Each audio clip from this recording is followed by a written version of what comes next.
Meus irmãos, eu quero hoje, como foi anunciado ali no próprio nosso grupo da igreja, começar hoje uma nova série de mensagens com os irmãos, baseado no livro dos Salmos. Eu quero convidar você, abra sua Bíblia comigo aí em Salmo capítulo 120.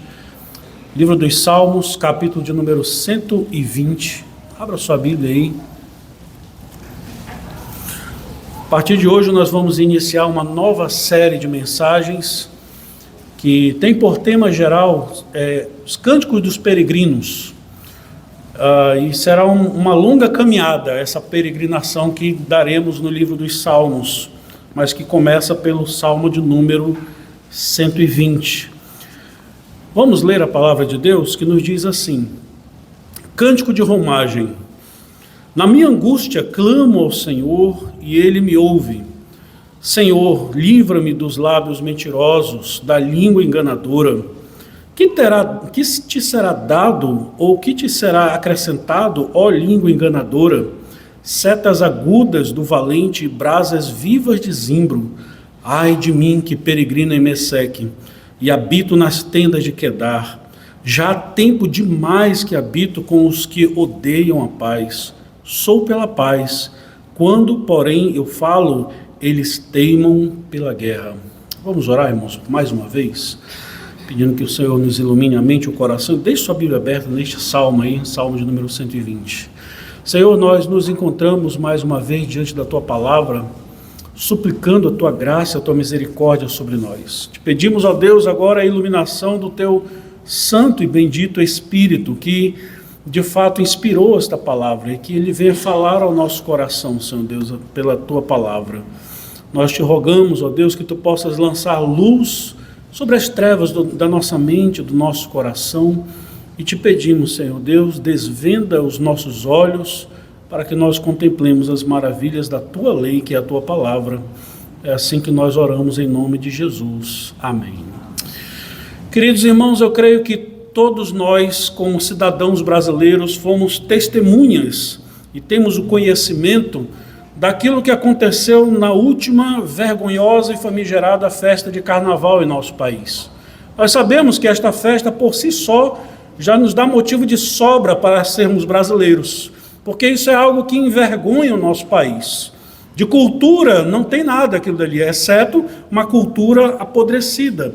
Porém, nós fomos testemunhas de uma repercussão nacional, que aconteceu por meio de uma escola de samba no Rio de Janeiro, mais precisamente em Niterói, cuja uma das suas representações procurava ofender aquilo que a nós nos é muito caro, como, por exemplo, a família tradicional, composta de homem e mulher apenas, ou mesmo daquilo que a gente considera que é fundamental à nossa sociedade, que nos conserva, de fato, íntegros, tanto na presença de Deus como enquanto sociedades também.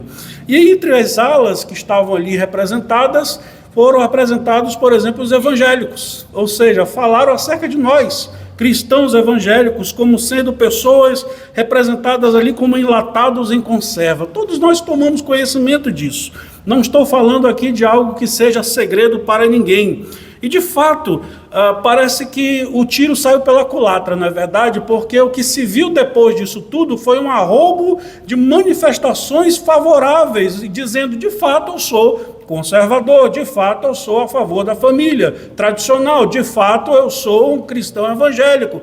Parece que o ataque não deu muito certo, mas a despeito da tentativa proposital de ofender ao povo de Deus com seus valores genuinamente cristãos, nós, meus irmãos, preste atenção nisso, nós como crentes no Senhor Jesus não deveríamos nos assustar com isso. Isso não deveria nos causar escândalo, pois se o mundo nos odeia, se o mundo nos desqualifica, ou se o mundo nos qualifica como coisa daquilo que nós não somos, se o mundo nos chama de coisas vergonhosas, nós devemos de fato nos lembrar das palavras do Senhor Jesus, como está lá em João capítulo 15, no verso 18 a 20, em que o Senhor diz: se o mundo vos odeia, sabei primeiro que antes de vós outros me odiou a mim. Se vós fosses do mundo, disse o Senhor, o mundo amaria o que era seu. Como, todavia, vós não sois do mundo, pelo contrário dele vos escolhi, por isso o mundo vos odeia. E Jesus complementa dizendo, lembrai-vos da palavra que eu vos disse, não é o servo maior do que o seu Senhor. Se me perseguiram a mim, também perseguirão a vós outros. Jesus deixou isso para nós e nós devemos nos lembrar acerca disso. Ou seja, esta deve ser a identidade dos discípulos de Jesus.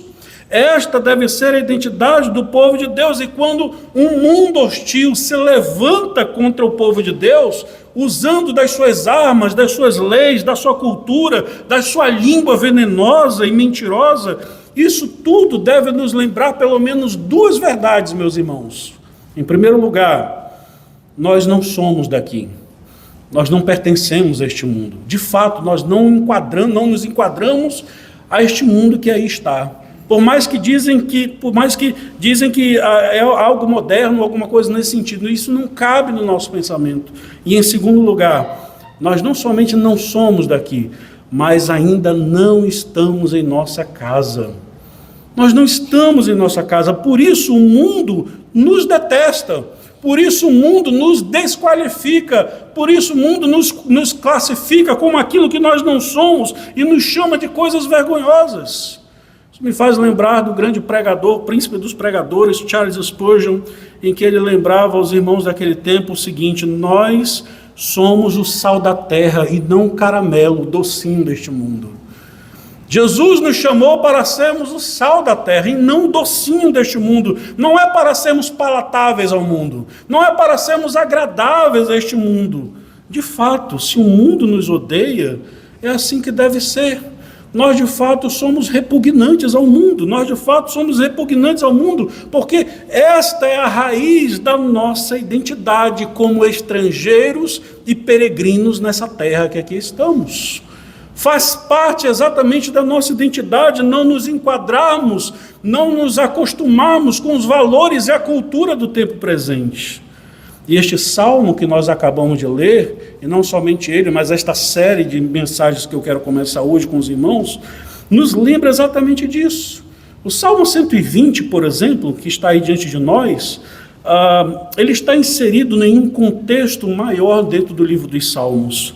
Ele faz parte de um grupo de pelo menos 15 salmos que tem por título de Cântico de Romagem. Se você olhar aí do Salmo 120 até o Salmo de número 134, todos eles trazem aí na sequência, pode dar uma olhada aí na sua Bíblia brevemente, como Cântico de Romagem, Cântico de Romagem, Cântico de Romagem. Todos eles começam assim, do Salmo 120 ao Salmo 134. A ideia de romagem é a ideia de romaria.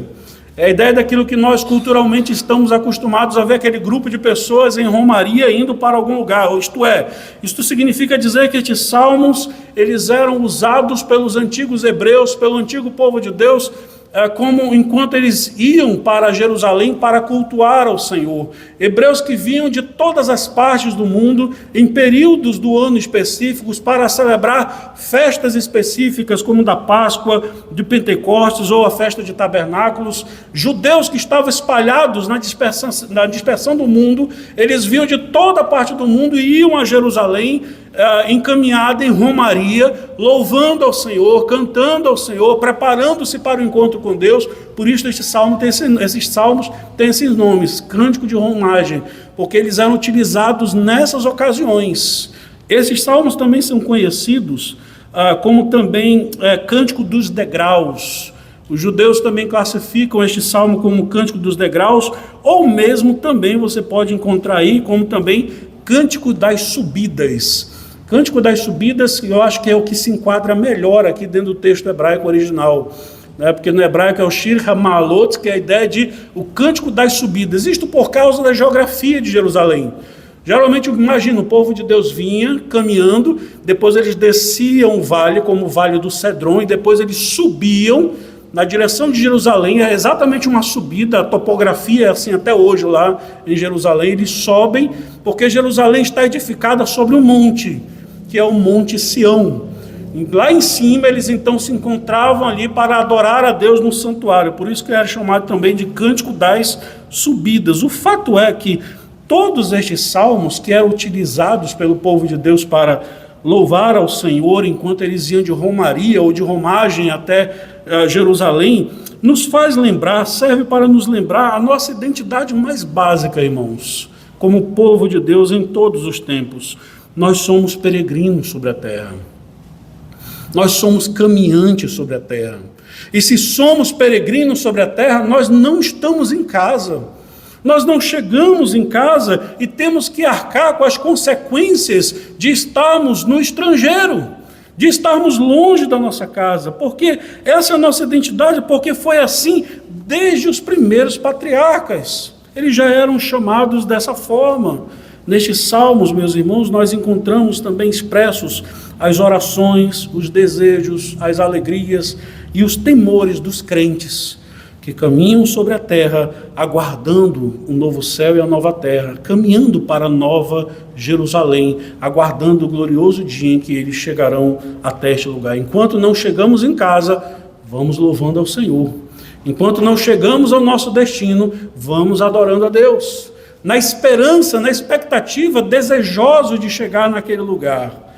Este salmo nos ensina acerca do fato de que nós somos peregrinos em terra estranha, como sendo a nossa mais básica identidade como povo de Deus. É sobre isso que eu quero falar com os irmãos nessa noite, pensar com os irmãos 3 verdades que esse salmo nos ensina acerca dessa nossa identidade. Em primeiro lugar, a primeira verdade que este salmo nos ensina é que nós, como crentes em Cristo, nós estamos longe do nosso verdadeiro lar. É exatamente isso.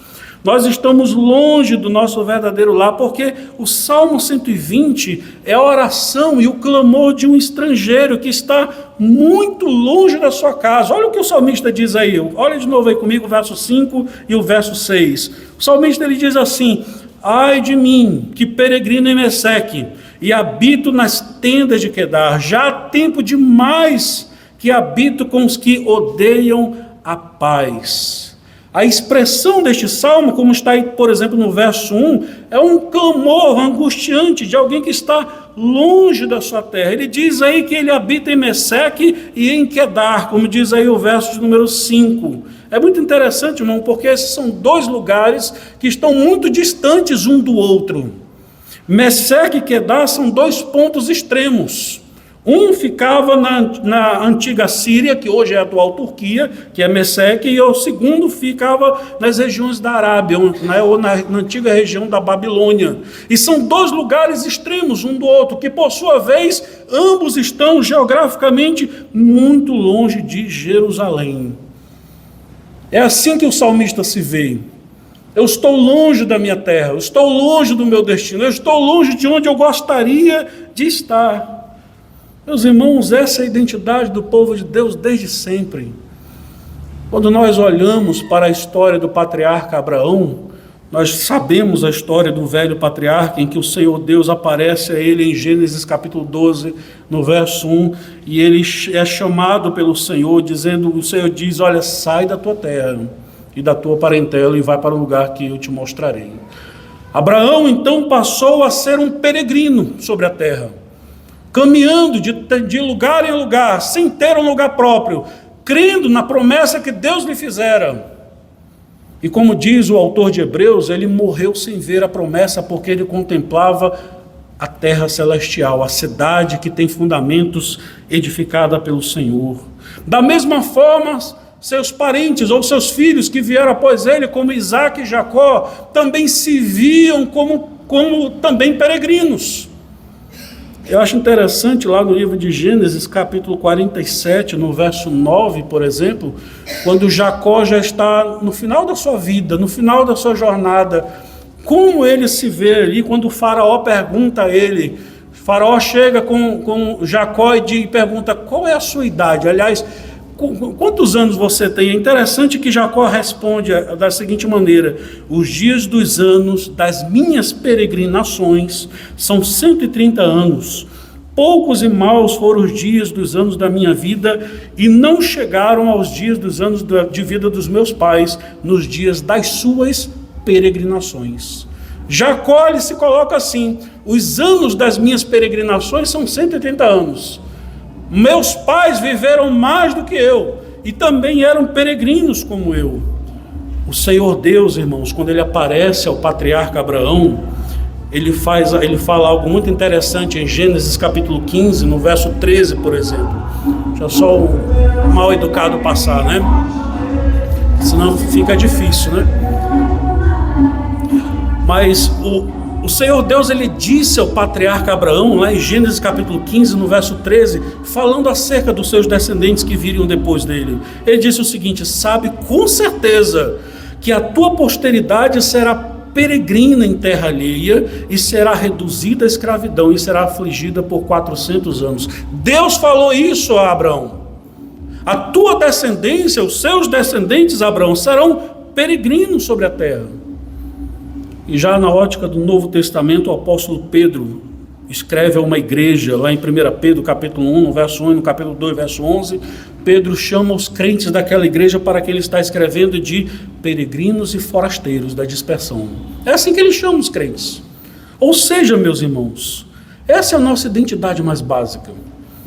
A identidade mais básica do povo de Deus de todos os tempos é de um povo que não está em sua casa. É de um povo que peregrina sobre terra estranha, como um estrangeiro que ele é.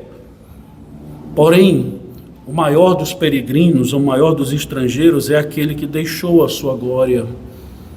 Aquele que de fato deixou o seu verdadeiro lar para descer este mundo hostil, que é o Senhor Jesus. E o Senhor Jesus, como peregrino, como estrangeiro que era nessa terra, ele foi hostilizado pelos homens. Ele foi odiado pelos homens, ele não foi recebido pelos homens, diz a palavra de Deus, exatamente porque ninguém melhor do que o próprio Senhor Jesus é a expressão mais clara e viva do que é um peregrino. Porque se nós, como povo de Deus, nos vemos como peregrinos e estrangeiros, e é assim que nós devemos nos ver, imagina aquele que deixou os céus, aquele que deixou a sua glória, aquele que deixou tudo que apenas aquilo que ele conhecia ali, e desceu ao esgoto dessa terra imunda a qual nós nos encontramos. Ele de fato é o grande peregrino, é o maior de todos os peregrinos, e isto nos faz lembrar, irmãos, que ninguém melhor do que Jesus, o peregrino por excelência, o estrangeiro por excelência, o estranho por excelência, para nos ensinar como nós devemos viver nessa terra estranha, para nos mostrar como nós devemos viver como peregrino, porque a nossa identidade está nele, a nossa identidade está em Cristo e pertence a Cristo, ou está toda em Cristo Jesus. É Cristo quem deve nos ensinar como nós devemos viver nessa terra estranha. Meus irmãos, nós somos chamados a vivermos como estrangeiros nessa terra estranha. E é interessante aqui a expressão do salmista. Olha de novo aí o verso 5 aí. Como é que ele diz aí? Ai de mim. É assim que o salmista se expressa, uma expressão de dor, de lamento. Ai de mim, porque eu peregrino em Meseque e habito nas tendas de Quedar. E ele diz aí no verso 6, já faz tempo, há tempo que eu habito com aqueles que odeiam a paz. Meus irmãos, nós devemos nos lembrar que essa é a nossa identidade, que nós vivemos nessa terra de passagem e nós não podemos ter apego às coisas deste mundo. Nós não podemos nos apegar às satisfações e nem nos amoldar, nos identificar com um povo desta terra, com os homens deste mundo. Nós pertencemos a um outro povo e nós não estamos em nossa casa ainda e precisamos ser lembrados o tempo inteiro disso, porque quantas vezes nós somos tentados a amar os prazeres dessa terra, quantas vezes nós somos tentados e somos sucumbidos pela cultura do nosso tempo e achamos que tudo isso é apenas uma simples manifestação cultural. Qual é o problema de eu participar da festa do carnaval? Qual é o problema de eu participar da festa do Boi-Bumbá no meio do ano, né, lá em Parintins? Qual é o problema de eu participar dessas festas populares? É apenas uma expressão cultural, pastor. Para os homens deste mundo é. Para nós, que temos que ter sabedoria e sabemos o nível de promiscuidade, prostituição e imundície que acontece nesses contextos, nós devemos nos manter longe de lugares como esse. Nós devemos nos manter longe dos costumes e da cultura desse nosso tempo. Nós devemos entender, como povo de Deus, que nós não podemos amar este mundo e nem as coisas que há neste mundo.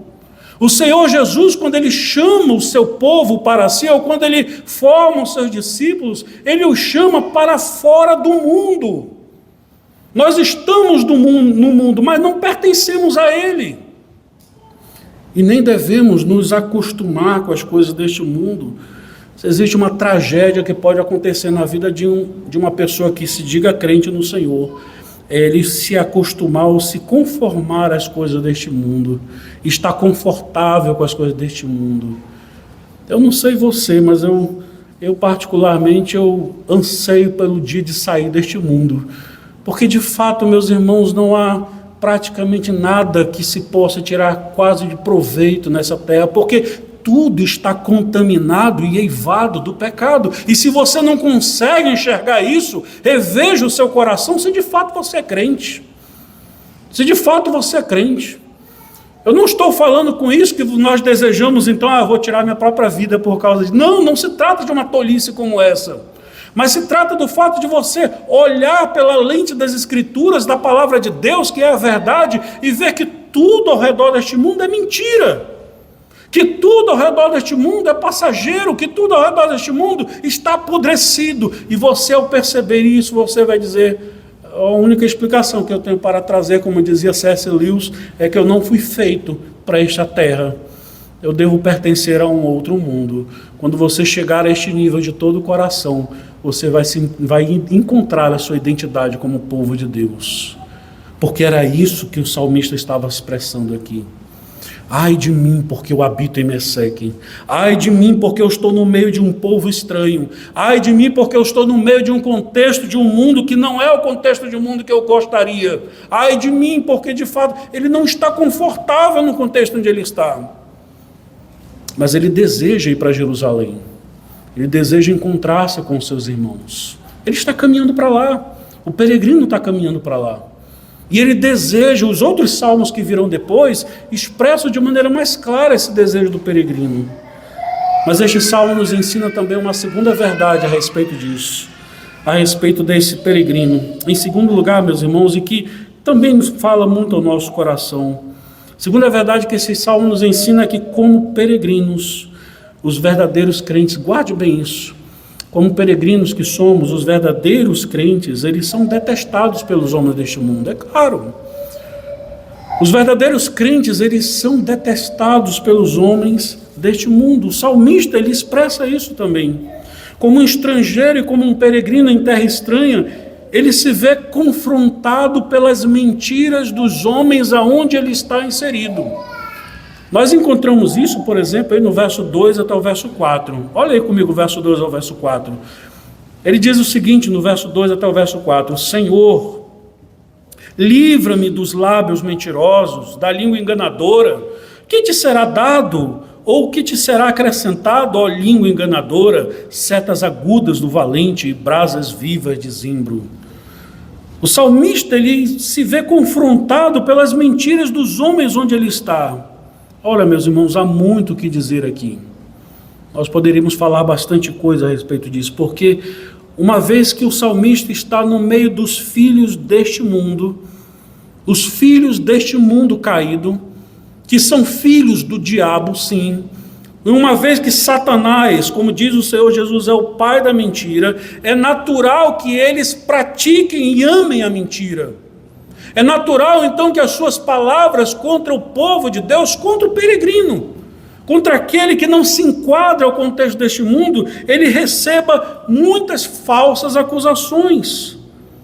Porque, meus irmãos, esta é a nossa identidade em Cristo. O Senhor Jesus, o Senhor da glória, ele foi difamado no seu tempo.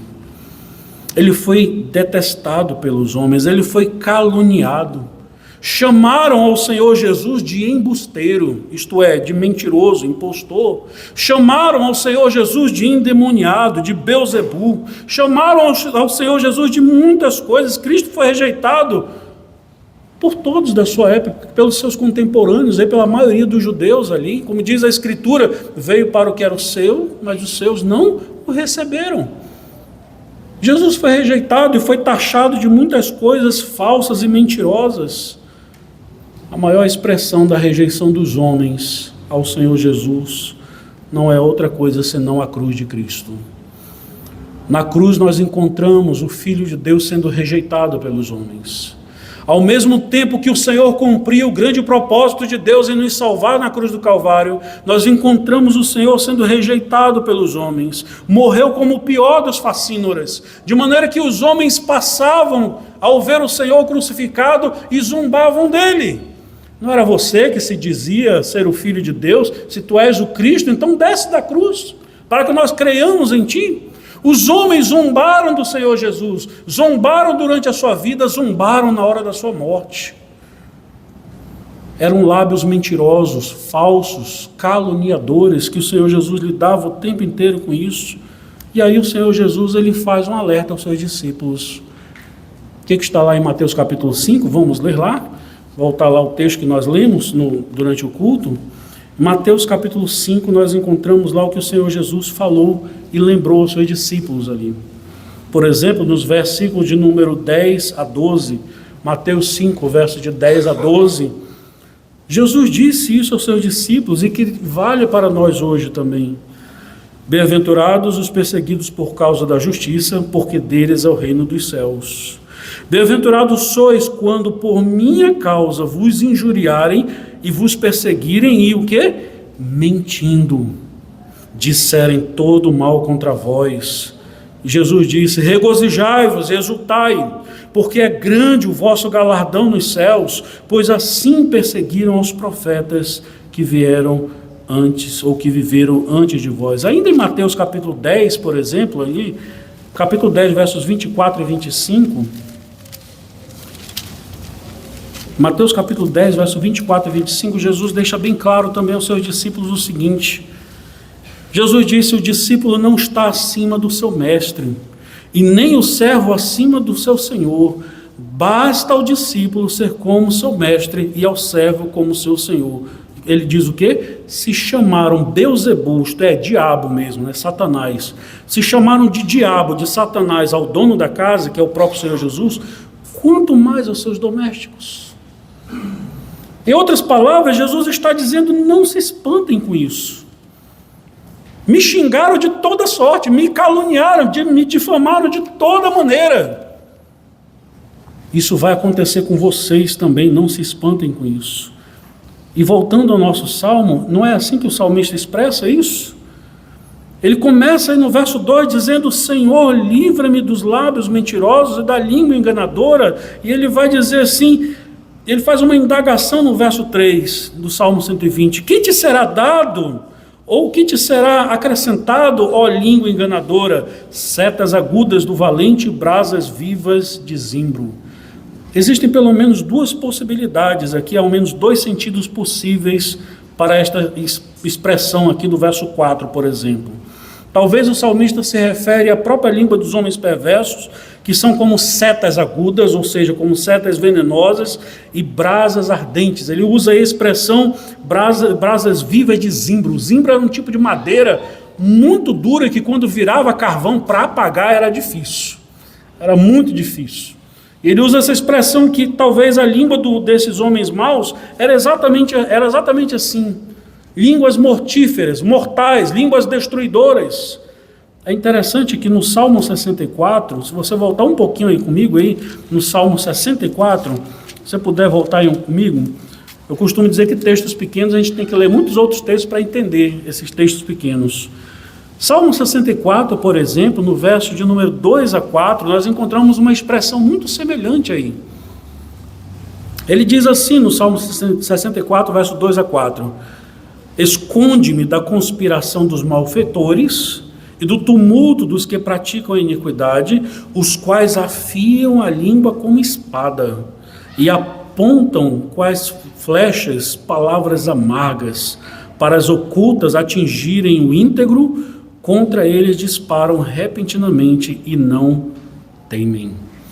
Então talvez o salmista estava se referindo justamente às palavras desses homens que eram como setas agudas do valente e brasas vivas de zimbro, ou seja, línguas maldizentes que são altamente destruidoras porque levantam calúnias. A pequena epístola de Tiago, não dá para a gente ler lá, mas faço questão de citar isso, você pode ler na sua casa. Em Tiago, no capítulo 3, no verso de 1 a 12, Tiago vai dizer que a língua maldizente, ela é usada pelas chamas do próprio inferno. É algo que serve para destruir, é algo que de maneira proposital se propõe a destruir aquele que é vítima desta língua maldizente. O fato é, meus irmãos, que o Senhor Deus, Ele abomina uma língua caluniadora. Ele abomina uma língua maldizente. Porque o que falamos expressa exatamente o que há de pior em nós. E agora pense aqui comigo. O que falamos expressa aquilo que há de pior em nós. E se aquilo que sai da nossa boca, que é expresso, que é público, que é audível, já revela o que há de pior em nós, isto significa dizer que o que está na nossa mente é mais podre ainda. Que se eu fosse expressar, que se eu fosse manifestar de tão vergonhoso que é, mais podre seria isso. Como disse João Calvino, ele disse que a língua existe para revelar os nossos corações. Claro, Calvino não fala isso per si, não fala isso de si, mas ele fala baseado em Mateus 12:34, que diz que a boca fala do que está cheio o coração. A língua maldizente revela exatamente isso. Meus irmãos, o autor deste Salmo 120, o peregrino, ele se via uma vítima dessas línguas enganadoras, dessas línguas maldizentes. Por isso que ele diz aí no Salmo 2, no verso 2, Senhor, livra-me dos lábios mentirosos e da língua enganadora. Porque era isso que ele estava vivendo no seu contexto. Línguas mentirosas, destruidoras, enganadoras. Irmãos, essa é a nossa identidade. Essa é a nossa identidade. É por isso que nós somos retratados pelos homens deste mundo como? Somos retratados de preconceituosos, homofóbicos, retrógrados, extremistas, e me permitam dizer algumas palavras até um pouco mais duras, dos quais os homens podem nos chamar. Vão nos chamar de idiotas, burros, palhaços, irracionais, e outros tantos nomes inomináveis, e outras tantas coisas que são inomináveis. Nós somos classificados assim. Bem-aventurados sois, quando por minha causa os homens vos odiarem, mentindo, disserem toda sorte de calúnias contra vocês.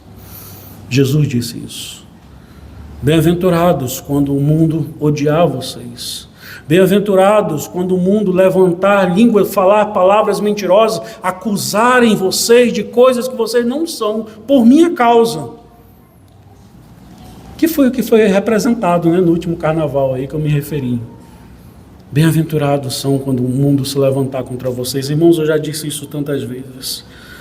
O meu medo não é quando o mundo se levanta contra nós, é quando ele nos abraça e nos chama de irmãos. Isso é perigoso. É sinal de que nós estamos iguais a eles, e a igreja não faz diferença nenhuma neste mundo. Enquanto de fato a igreja estiver fazendo alguma diferença, isto é, testemunhando do puro e simples evangelho de Cristo, é natural que este mundo se levante contra nós. Nós não chegamos em casa, e essas perseguições, e essas palavras caluniadoras e mentirosas contra nós, devem nos lembrar isso, acerca da nossa identidade. E para usar a expressão que ontem nós ouvimos do pastor Camilo, nós não estamos autorizados a ficarmos lambendo as nossas feridas num sentimento de pena de nós mesmos. Nós, como povo de Deus, não somos chorões assim, como se tivéssemos uma autocomiseração. Não, para nós que somos crentes, é motivo de orgulho sermos perseguidos por causa de Cristo. Se o mundo nos odeia porque testemunhamos do puro e simples evangelho de Cristo e dos valores do reino de Deus, isto é sinal de saúde da igreja. É sinal de que nós estamos no caminho certo, rumo à Nova Jerusalém. Mas eu quero trazer mais uma breve aplicação aqui para nós. Nós esperamos isso dos homens do mundo. Nós esperamos a calúnia, a difamação dos homens deste mundo. Mas e quando isto acontece no nosso meio? E quando isto vem de línguas dos quais nós muitas vezes nós chamamos de irmãos? Pessoas que levantam calúnias contra nós. Meus irmãos, isso aqui vale um aviso para nós que somos crentes. Isso aqui eu quero deixar um pouco de fora os homens do mundo, mas falar aqui de nós. Meus irmãos, a maledicência, a fofoca, a difamação que existe muitas das vezes no meio de uma igreja, no meio dos crentes, revela o quão podre é o coração daquele que está fazendo uso da sua língua assim. Uma língua maldizente, uma língua maliciosa, que não quer resolver o problema, que não tem a coragem, porque é covarde, de ir confrontar o pecado do irmão. Porque se você sabe que alguém está em pecado, se você sabe que alguém está de fato precisando ser repreendido, exortado, chegue com esse irmão e repreenda-o, pela palavra de Deus.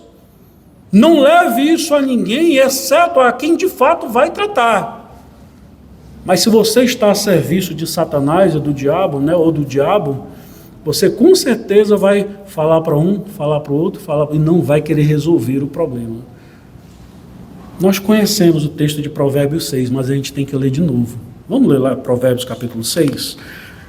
Isso aqui é para nós, isso aqui já não é mais para os homens deste mundo.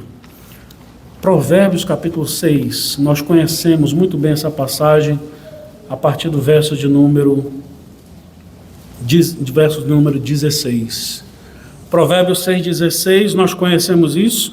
As crianças, às vezes, da nossa escola dominical conhecem isso.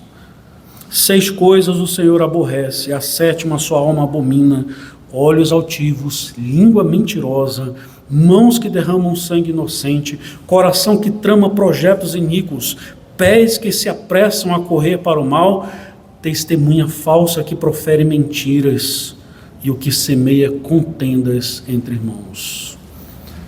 Diz a Escritura: a alma do Senhor abomina tal pessoa.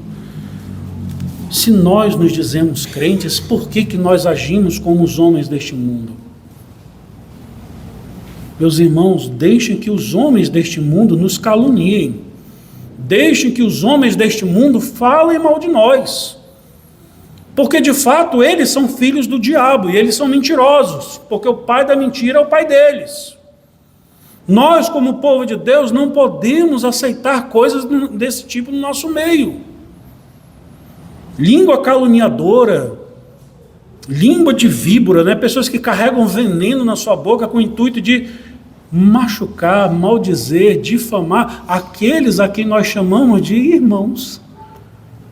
Nada mais incoerente do que isso. Meus irmãos, nós pecamos e nós precisamos ser repreendidos. Todos nós. Graças a Deus eu tive já o privilégio de tantas vezes de irmãos queridos, como presbíteros, por exemplo, que chegaram comigo e disseram: pastor, o senhor está pisando na bola, o senhor tem que fazer assim, assim, assim, o senhor está pisando na bola. E é isso que um irmão deve fazer com o outro.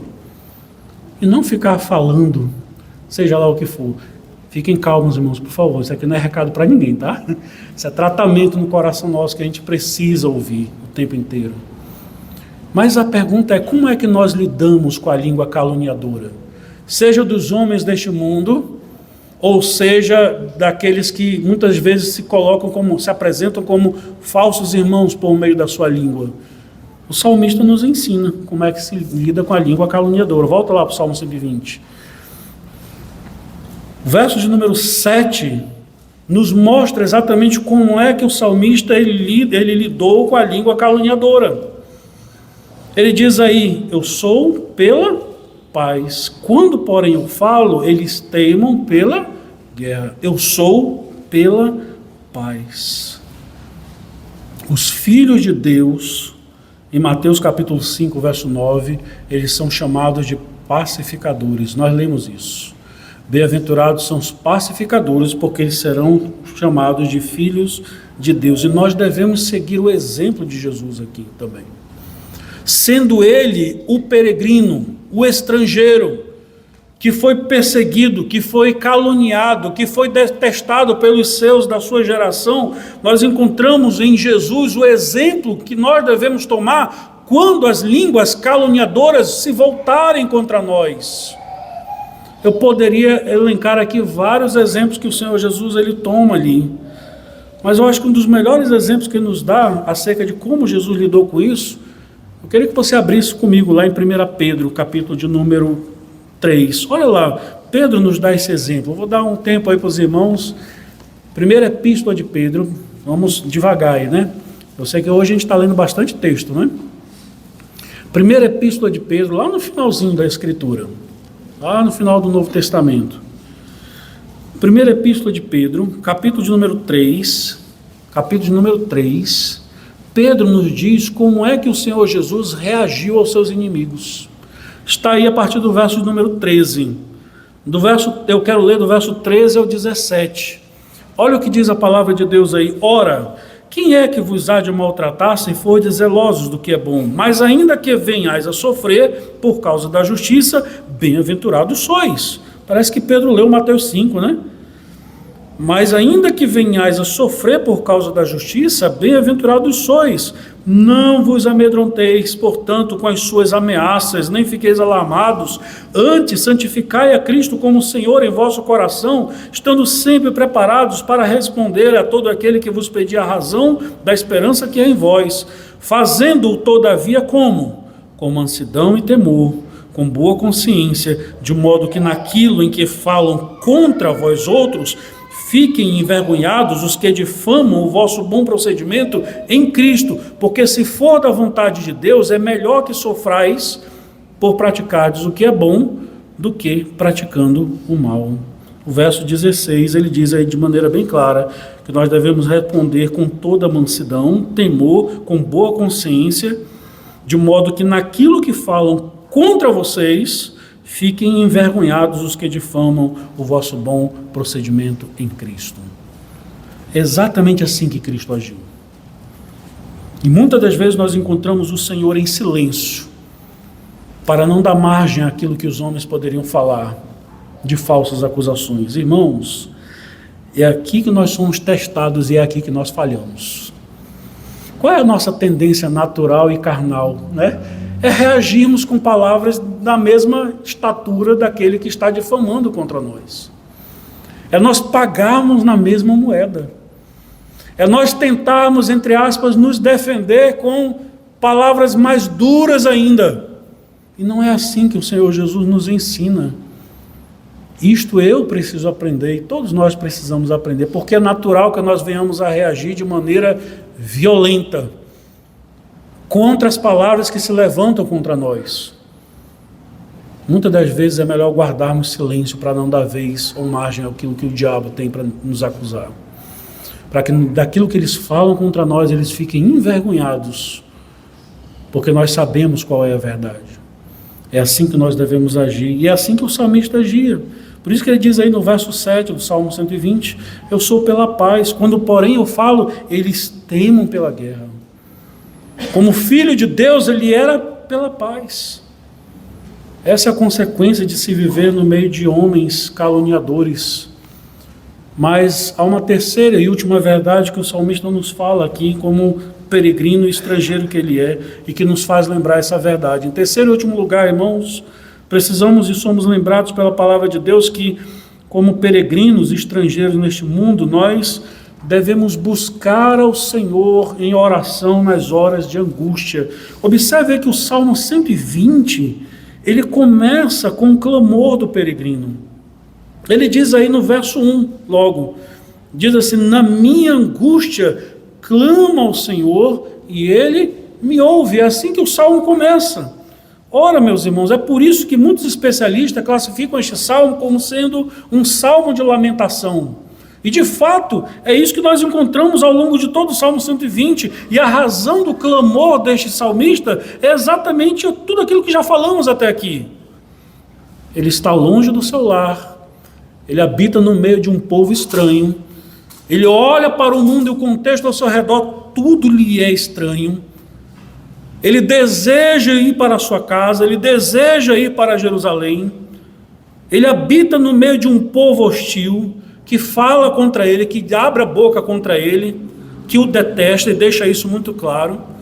Por isso ele começa no Salmo dizendo: na minha angústia eu clamo ao Senhor. Tudo ao seu redor é desfavorável.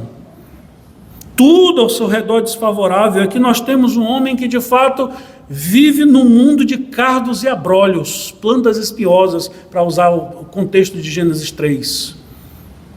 Está no meio de um deserto cercado de víboras e escorpiões, no meio de um mundo que o detesta. Este é o mundo que os crentes vivem. Este é o mundo que nós vivemos. Um mundo estranho, de uma cultura estranha, apodrecida, com seus valores e sua cultura amortecida ou morta, e nós que devemos manifestar os valores do Evangelho do mundo, é claro que nós vamos nos ver como pessoas estranhas neste mundo.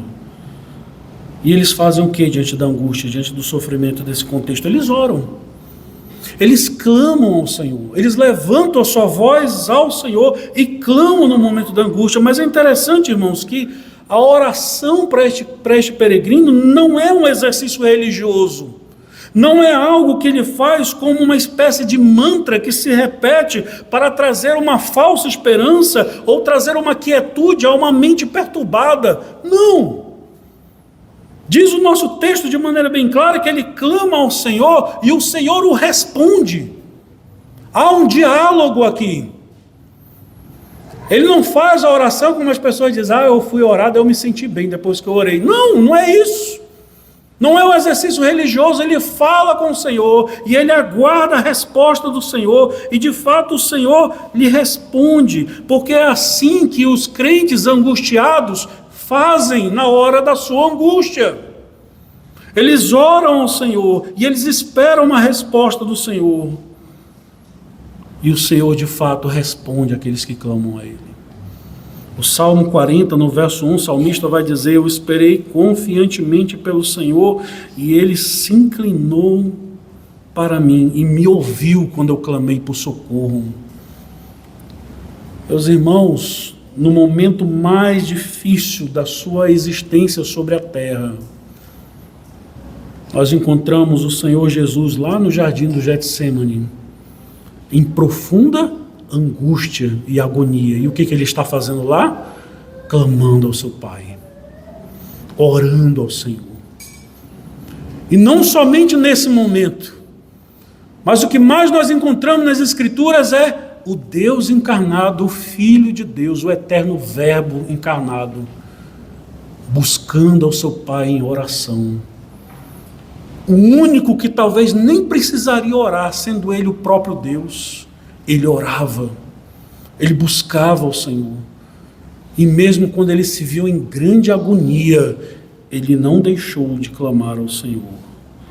Meus irmãos, a oração, como eu disse, não é um exercício religioso, mas é a expressão viva de um crente que se derrama na presença de Deus e coloca diante do Senhor toda a sua angústia, toda a sua ansiedade, todos os seus temores diante do Senhor em oração. Nós oramos, irmão, de fato, porque nós estamos neste mundo hostil. Se você, como crente, olha este mundo ao redor e não se vê conformado a este mundo, se você consegue enxergar a podridão deste mundo, se você consegue se enxergar como alguém que não pertence a esta terra, com certeza você tem motivo de sobra para se angustiar com este mundo que está aqui. Eu espero que todos nós tenhamos esse sentimento de exilados, como jogados neste mundo que não nos pertence, e na nossa angústia, ao ver tudo isso ao nosso redor, o que nós fazemos? Senhor, tem misericórdia de nós. Senhor, socorre-nos. Senhor, cuida de nós. Não sei você, mas uma das orações que eu faço todos os dias no meu íntimo é: Senhor, quando tu voltarás? Quando, Senhor? Nós estamos jogados aqui, não abandonados por ti de forma alguma. Deus não abandona o seu povo jamais.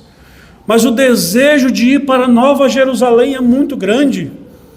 Nós ainda estamos peregrinando em terra estranha, habitamos nas tendas de Quedar, habitamos em Meseque, no meio de homens de línguas mentirosas, no meio de um povo que nos detesta, nos vemos como estrangeiros porque de fato não pertencemos a este mundo, porque o nosso Senhor não pertence a este mundo.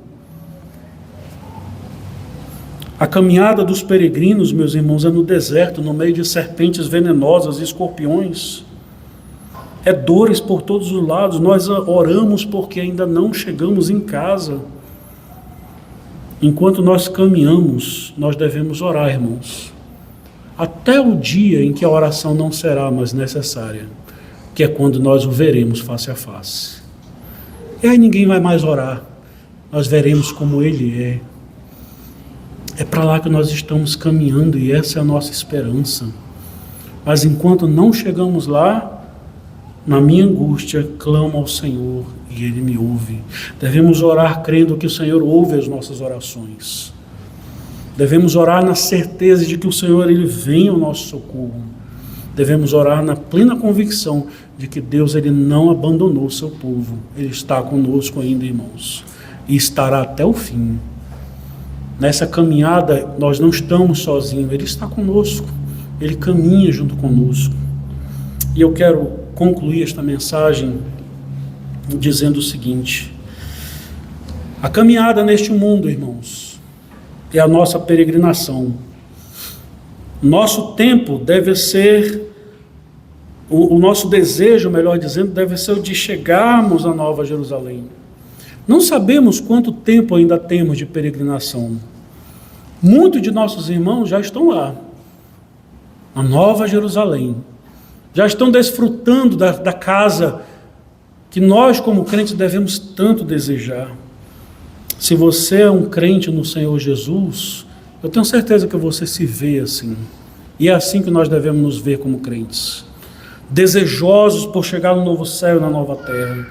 As dores deste mundo, as calúnias que sofremos, tudo isso deve nos lembrar que nós ainda não chegamos em casa. As doenças que padecemos, os temores que temos, as ansiedades, as angústias, devem nos lembrar que nós não estamos em casa ainda, não estamos no conforto do nosso lar. E enquanto nós estamos aqui neste mundo, nós somos chamados pelo Senhor a manifestar a nossa cidadania celestial neste mundo caído. Nós cantamos isso o tempo inteiro aqui. Sou forasteiro aqui, em terra estranha estou, não é? Devemos manifestar a nossa cidadania, devemos manifestar o nosso desejo de estar com o Senhor. Enquanto estamos aqui, nós devemos manifestar a este mundo que nós somos luz no meio das trevas. E pode ter certeza de uma coisa, irmãos, este mundo odeia a luz, este mundo detesta a verdade. O que este mundo e os homens desta terra amam é a mentira e as trevas. É natural que onde a luz chegue, a luz incomoda a escuridão, porque revela toda a verdade. É assim que nós devemos ser, porque Cristo nos chamou para sermos assim. É assim que nós devemos ser, porque Ele, Cristo, é a luz do mundo de forma absoluta. E Ele se volta para nós e diz: vós sois a luz do mundo também. Devemos testemunhar do Evangelho de Cristo, seguindo o exemplo do Senhor Jesus, daquele que é o maior dos peregrinos, que deixou a sua glória e veio morar no nosso meio. Ele é o nosso exemplo para a nossa caminhada, e que o Senhor Deus nos ajude nessa caminhada, que não é fácil, é difícil, mas seja a luz no seu trabalho, seja a luz na sua escola, seja a luz onde você estiver na sua casa. Sejamos luz onde nós estivermos e testemunhemos do Evangelho de Cristo. Mas não esqueça jamais, nós não pertencemos a este lugar. E eu digo glória a Deus, porque eu não pertenço a este lugar. Louvado seja o Senhor, porque eu não sou daqui. Eu aguardo o dia de ir para casa. E esse deve ser o desejo do nosso coração. Vamos orar, irmãos?